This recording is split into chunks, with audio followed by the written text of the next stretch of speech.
Yo, what's up? So, nagbabalik tayo dito sa Budget Buys Cavite. Meron tayong papakita sa inyo na presyo nila. Ito yung update natin ngayon dito sa Budget Buys Cavite ng kanilang mga road bike, gravel, and fixie.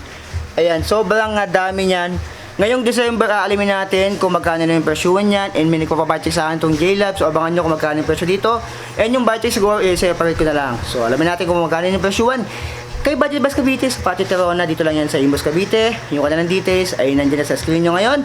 So tara, samahan nyo ako magkano na kaya yung presyuan ngayong December, magpapasko na sa Budget Buys Cavite. So kanilang mga road bike, gravel, and fixie. Let's go! Maglalakbay ako patungo sa kawalan upang amunin tong pangarap sa buhay at susuungin to itong kadiliman. Makita ko lang ang liwanag ng katarungan. Okay, so ito yung update natin sa Budget Buys Cavite sa kanilang mga road bike, gravel, and fixie. So may mga bago dito. Alamin natin yan ngayong December sa mga magregalo dyan. Ito na yung vlog na para sa inyo sa mga gusto mag-road bike, gravel, and fixie. Ito yung updated price ngayong December 2023. So simula tayo sa taas and then sa baba. So ito, unahin na natin tong ginagamit natin. Ito si Beta Half Moon, 15 cents katapusan. Yung size niya ay 46 and 56. Ibig sabihin ito, yung ano yata na to ay 46 yung seat tube and 56 naman yung haba niyan. Ayan, kasi pagkakatanda ko wala pang 56 yung seat tube ng Beta Half Moon. 56 yan yung effective top tube na sinusukat natin. Yung size naman niya ay 46. 12,500 pesos. Ito naka 2x9 speed. Subok na subukan na to. Ito pala yung Keeper Edition. Ito yung cable actuated hydraulic niya. So sa 12.5 mo, meron ka ng Beta Half mo na gravel bike na naka cable actuated hydraulic. Ayun. Pag sinabing cable actuated hydraulic, alam nyo na yan. Ay, ilang beses ko na nabanggit ito sa mga di pa nakakaalam. Pag cable actuated hydraulic, yung pull niya ay mechanical, may kable pa yan, pero yung hydraulic niya ay nandito. Yung pipiga nung kanyang disc brake, yun yung hydraulic na part. Ayan. So kaya siya tinawag na cable actuated hydraulic. Iba kasi yung full hydraulic, wala nang ganito. Ayan. Wala siyang cabling ganyan. So ayan yung kaibahan ng cable actuated hydraulic sa full hydraulic. So 12.5 lang. Pwede na to. Ayan, yun ang magandang panglusong, pang mga long ride, ayan. So may budget naman ako niyan, kung gusto nyo makita yung budget ko niyan, nasa channel ko lang, search nyo lang, or sa YouTube, So Be It, Beta Half Moon. 15 years katapusan, hindi, na lang. Ito, search nyo lang to sa YouTube, Beta Half Moon, lalabas na yan. At ang nagustuhan ko dito, ito, medyo flat na siya, kasi yung dati sa akin, bilog pa to. Ngayon kay Keeper Edition, ay naka-flat na to. Kasi yung kay Beta dati bilugan pa, tubular pa dito, ito ay flat na, yung kay Beta Half Moon. Keeper Edition, 12.5 lang, naka-cable actuated hydraulic na. So dito naman tayo sa Toxic Targa, gravel din to.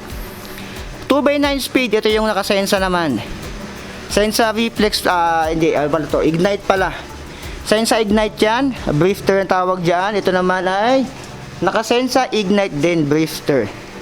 Ayan, 11,499 pesos. So, mas mura lang to ng 1K para dito. Pero para sa akin, mas gugustuhin ko ito. Naka-cable actuated hydraulic na to eh. Although maganda yung fork nito. Ni Toxic Targa 1.0. Tsaka ito, medyo flat kasi. Pang may palmarès din siya. Pang long ride. So, nasa inyo kung tight budget, 11.5 ito. Ito naman katabi, si Trifid Factor. Ito yung naka-Shimano. Nabarchi ko na rin to. Ayan. Si Trifid Factor ay nabarchi ko na to. 13.8 ngayon ay ay dating 14.8 pala, 13,800 pesos na lang siya ngayon dito. Ayan. So kung gusto niyo makita yung barchi ko niyan, nandyan lang sa aking channel. Ayan, ito yung naka-STI na rin. Ayan o. So kaya tata kung hindi ako nagkakamali yung STI nito. Ayan, 13.8 lang. Ito naman yung unang-unang aero bike ng Promax. Ito yung madaming bumili din. Promax PR40. Ayan o, dating 11K. Nabatch ko yata to around 11.5. Naging 11. Ngayon naging 10.5 tapos ngayon 10K na lang siya. Si Promax PR40. Ito, bumaba na ang presyo nito. Size 50. Ayan, ito yung aero bike ng Pro Max. Ayan. So 10k, sa 10k mo meron ka ng aero bike. Marami kayong choice dito. Kung gusto mo ng aero, gravel bike, fixie, madami din. So 10k yan. Spanker Burton R3. And na-budget ko yata to around 2022 or 2021 yata kung hindi kamali. Dating 11,599. 10.6 na lang siya. Ito naman ay naka-ignite din. So naka 9 speed to. 2x9 speed si Burton R3. Pero ito ay road bike. So search na lang sa YouTube, lalabas na yung bike check natin yan. Spanker Burton R3. Hindi naman nabago yung mga pyesa niyan. Yung pa rin naman yun. Spanker Anderson R2 naman, ito pa rin yun, 2x8 speed, naka-Sensa reflex, ibig sabihin 2x8 speed to. Less 900 siya, oh. Dating 11, ngayon ay 10,100 na lang siya. Katabi, Spanker Unicorn, ito na-budget ko na rin to around 2022 or 21. 2x8 speed, naka-Sensa reflex, 9,500 pesos. Ayan, sa 9.5 mo, meron ka ng mga road bike na ganito. Dati, mga nasa ano pa to eh, 14 mil. Pero ngayon, baba na rin. 9.5 na lang siya, oh. Pero kung gusto mo na aero, PR40, 10k lang or 999. Ito naman yung pinaka-hot cake nung pandemic. Umabot yung almost 30k yung presyo nito. Pero yung naging ano yata nito, standard sa mga bisikleta, ay sa mga bike shop, 26,000 pesos to nung pandemic. Standard yun ha, yun yung pinaka ano nila, regular price sa mga panahon na yun. Pero ngayon ay 22,900 na lang siya dito. Naka 2x9 speed siya. Ayan, so meron na akong buy check niyan, ilang beses ko na na-content yan. I-search na lang sa YouTube, lalabas na Mountain Peak Striker. As lagay nyo so be it, lalabas na yan. So yung buy check natin yan. Kespor Ultimate Aero, ito rin yung dating naging hot cake sa Kespor, itong Ultimate Aero. Meron pa itong isa, yung Pro, Ultimate Pro, naka 105. Ito naman, yung naka-Sora version, 2x9 speed, 25,000 pesos, dating 26,900, yata kung nagkakamali doon. So 25k na lang siya. Ayan, okay na rin to. Si Kespor Ultimate Aero. Ayan. So na-buy check ko na rin yan, isearch na lang sa YouTube, lalabas na yung buy check natin yan. So sa baba naman, Tosik R-Type, ito naman yung isa sa mabenta rin ng Tosik. 13,000 na lang siya ngayon, dating 13,500, dating nga 14k ito eh. Ayan, 13k na lang siya. Ito yung nakasign sa Ignite 2x9 speed, na buy check na rin to, flat siya. Ito yung Aero type ng Tosik, naroon 13k. So madami talaga kayong choices dito sa Budget Buys Cavite. Ito naman, Rebel Canyon, ito na buy check ko na rin to, 10,799. 11.6 nung lumabas to, around 12k to eh, size 48. Itong nandito, color white, marami pang stock siguro to. Ayan, Sensa reflex naman tong isa, si Rebel Canyon. So madami pala salang aero dito. So ito naman si Pro Max PR50, ito na buy check ko na rin to, 10,000 pesos, dating 10.6. pero nung pandemic, ano to eh, nasa 14 mil to eh, nung nilabas to ng pandemic. Ayan, naka-Sensa Ignite na rin to. So dito naman, si Gran Fondo, to si Gran Fondo V2S, last year nilabas to, 2022. Ito yung naka-Sensa P2x10 speed, 12,800, dating 13,800. Ayan, ito yung dating nasa 13,000 to 14,000 pesos nung nilabas siya. Ayan, naka-Sensa P2x10 speed yan. Mas pataas yan sa Sensa Ignite in a Reflex. Tirish Infinite, ito rin yung dating around 20k. Ayan, no, bumagsak na rin talaga to. Ito yung 2x10 speed. Ayan, 15,900. Mamaya sabihin ko sa inyo kung sino yung pinakasulit ditong bilhin sa lahat. Ayan, dating 20,900, ngayon bumagsak pa to ng ano eh, 18,500 yata, tapos naging 15k na lang siya. So dito naman sa katabi niya, ito pala yung nakasign sa Empire. May budget naman ako niyan, search na lang sa YouTube, lalabas na yan. Pro Max PR30 naman, ito 7,800 pesos, abonado pa ako Ayan, 8,700 PR30. Ito naman yung naka L2R2 ng brifter ng L2R2. May budget naman ako niyan. Ito, may budget naman ako na to, Gent RB. Ito yung pinakamura, 5,700. Naka 700 sika na. Ayan, ito yung shifter nya, yung Gent na to. Ayan, so hindi siya yung naka STI or Brifter, kasi nakahiwalay yung brake nito, yung shifter niya. Ito naman light speed. Ito pala yung pinakamura nila. Okay, hindi pala si Gent. 4,800 pesos, 3x7 speed. So dating 5,200 pesos. So 4,800 na lang siya ngayon.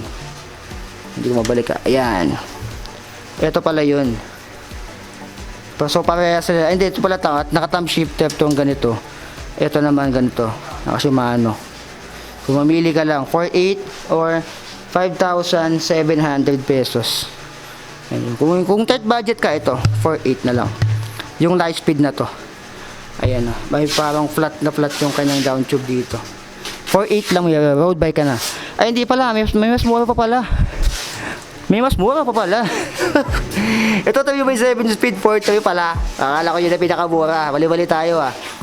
Ito, Gent Aurora, nabudget ko na rin to. 4,300 pesos. Ayan, so parehas lang sila ng shifter. Ang lamang lang nito sa presyo, I think. Ayan, parehas lang 3x7 speed eh. 4,300, ito 4,800. So, kung tight budget talaga literal, ito 4,300 pesos. For as low as 4,300, 4,300 meron ka ng road bike dito sa Budget Bikes Cavite. Ayan.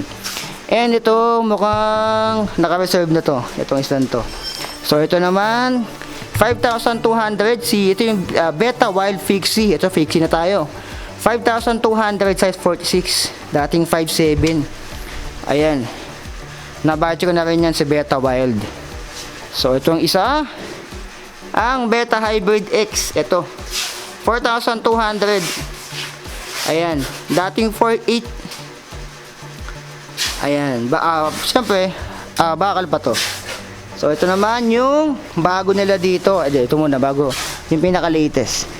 Garuda Fixie, ito yung 3,600 pesos. So, for as low as 3,600, meron ka ng Fixie dito. Nea Garuda. So, ito naman yung pinaka-bago dito na dumating na pinapabuy check sa akin. So, abangan nyo yung buy check ko nito kung di ko pa napapost. Ito nga G-Lab. Ayan, 7,200 pesos. Ito yung alloy. Ayan, alloy. Ang ganda pala, oh. Literal na parang classic talaga siya, oh. Dalawang klase pala to. Yung isa naman ay G-Lab din, pero bakal siya. 4K. Ayan, so abangan nyo yung buy check natin yan. Sa dalawang G-Lab na to. Ituturo buy check natin yan. So yan lang yung mga road bike and gravel fixing na available dito sa Budget Bikes Cavite. Kung may nagustuhan kayo, yung lang details ay nandiyan sa screen nyo ngayon. Kontakan nyo sila. Meron din silang Shopee page. So napakadaling umorder via Shopee. Search na lang or nandiyan lang yung link ng kanilang Shopee page sa video description. Click nyo lang yung link na yan. Pwede kayong umorder online, madi-deliveran, nasa man kayong lupalop ng Pilipinas o ng Galaxy. Luzon, Visayas, Mindanao, madi-deliver yan. So dito lang yan sa Budget Bikes Cavite, sa Patio Terona, Golden City Village, Imus, Cavite. Yan yung kanilang address and Facebook page. Follow nyo rin sila. Kung may makatanong ko kayo, dyan kayo mag-PM. So yun lang mga ilan, like, comment, share, and subscribe. Ano naman sabi nyo? Nakalimutan ko palang banggitin kung sino yung pinakasulit dito sa mga road bike na to. Para sa akin, wala pa rin tatalo talaga dito. Ito 15K ay itong TRH Infinite. Kasi sa 15K mo, meron ka ng 2x12 speed na road bike. Ayan, pang matagaan na rin to. Halos wala ka na rin papalitan dito. Ayan. Naka-Halotech na rin pala to. Sa 15,000 pesos, ito talaga yung pinakasulit na road bike sa lahat sa ngayong 2023. Para sa akin, sarili ko opinion lang yan. Nakabelo na rin pala to. Ayan, so sarili kong opinion ito yung pinakasulit. 15,000 pesos, 2x12 speed na. Nagawa ko naman ng content yan. Kinumpare ko yan kay TRH Challenger na mas mura ng konti. Parang 1,000 difference. So ayan, para sa akin si TRH Challenger parang talaga yung pinakasulit bilhin na road bike ngayong 2023. So agree ba kayo sa akin na yan yung pinakasulit na bilhin ngayon na road bike ngayong 2023. Pero sa Aero naman, madami kayong choices. Kung sa Aero naman, PR40 nandito, 10,000 pesos, nabayad ko na rin yan. MTP Striker, kung gusto nyong medyo maganda yung brand, nakasura na Shimano, 22,900 pesos. Meron din dito, ito Toxic R-Type, ito yung naka-rim brake, 13,000 pesos or 12,999. And meron din dito isa pa, ang entry kay Rebel Canyon, 10,799 pesos. Ayan. So madami kayong choices dito. Yung mga link nandyan na sa video description. Yung kanilang Shopee page, pwede nyo orderin yan via kanilang Shopee. So yun lang mga alien, like, comment, share, and subscribe. Dito lang yan sa Budget Vibes Cavite. So be it, I love you all. Signing out.